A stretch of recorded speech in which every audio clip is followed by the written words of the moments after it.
Hal yang jangan pernah lo toleransi dari cowok lo. Gue gak tahu siapa yang butuh denger video ini, dan gue gak tahu siapa yang bisa relate terhadap video ini. Yang pertama, ketika dia bilangnya kalau lo itu dia sibuk mulu, tapi dia bisa jadi gak sibuk untuk orang lain. Mungkin kalau dicerna secara kasar, ini bisa jadi multitafsir. Cuma bisa jadi juga malah ini udah jadi intinya. Maksudnya adalah sebuah hubungan seharusnya dapat menjadi wadah untuk lo dan pasangan lo sama-sama ada untuk satu sama lain. Karena salah satu kunci dari berhubungan itu adalah give and take, beri dan mengasihi. Tapi kalau ketika lo ngejalanin hubungan, gak ada bedanya juga ketika lo sendiri. Kemudian tujuan dari menjalin hubungan itu sendiri ya apa? Contoh, lo udah sering ajak dia ke sana kemari, dia bilang sibuk, ada waktu. Oke, lo terima. Lo berusaha untuk memahami dia, lo berusaha untuk mengerti situasi dia. Mungkin emang dia sibuk beneran, tapi seringnya saat yang bersamaan dia justru meluangkan waktunya untuk teman-teman ketika dia sama lo ketika waktunya luang.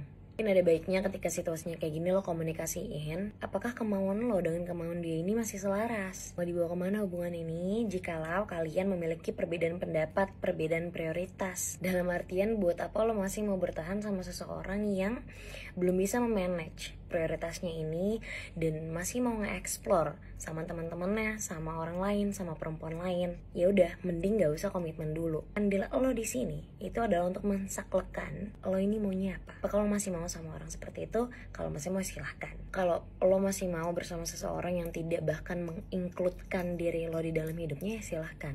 Yang kedua adalah ketika pasangan lo ngebikin lo insecure, ketika pasangan lo berhasil membuat lo merasa insecure terhadap diri lo sendiri. Memang adalah hal yang lumrah untuk kita untuk merasa insecure. Lagi di era sekarang ketika kita dibanjiri oleh banyaknya informasi di HP kita, seringnya cenderung menjadi membandingkan diri kita dengan orang lain, membandingkan hidup kita dengan orang lain. Tapi ketika insecure itu justru ditimbulkan karena orang terdekat, apalagi pasangan, apakah itu sehat? Ketika kita udah susah payah mencoba menghilangkan rasa insecure kita, tapi justru malah pasangan kita sendiri yang bikin kita jadi ngeraguin diri kita sendiri. Pasangan kita sendiri yang merendahkan kita sampai-sampai kita juga ikutan merendahkan diri kita sendiri. Untuk apa ngejalin hubungan kayak gitu, sayang? Bukankah sebuah hubungan harusnya bisa menjadi wadah di mana kita bisa menjadi versi terbaik dari diri kita sendiri maupun satu sama lain sama pasangan kita? Kalau emang pasangan lo nggak bisa bring out the best in you, mending kita fokus ke diri kita and work on ourselves to be the better version of ourselves. Mending kita berupaya untuk menjadikan diri kita pribadi yang lebih baik lagi dan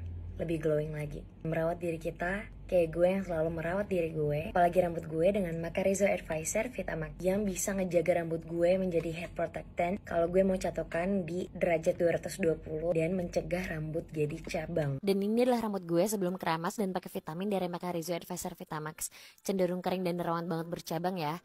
Nah, ini rambut gue setelah keramas. Nggak lupa sebelum hairdryer dan catokan di derajat 220 gue pakai ini, which aman banget kalau pakai setiap mau catokan. Dan ini adalah hasil catokannya. Lihat deh, walaupun habis di hairdryer dan dicatok masih shiny, lembut, dan plus ini wangi banget. I love it. Dan yang terakhir ini mungkin klise dan mungkin kita udah tahu semua, tapi banyak dari kita yang lupa untuk melakukan ini, ya. Itu jangan toleransi pasangan lo ketika dia nggak bisa bertanggung jawab. Hubungan lo bisa lo disebut toksik ketika dia nggak mau bertanggung jawab. Dalam bentuk sekecil, dia nggak mau minta maaf akan kesalahan yang dia bikin. Karena apa? Karena mungkin dia merasa dirinya ini cenderung seringnya benar atau egonya cenderung besar. Dia tidak menyesali perbuatannya yang dimana itu udah menyakiti lo. Malahan jadi lo yang ngemis-ngemis untuk dia bisa terus sama lo yang bikin salah, tapi lo yang minta maaf.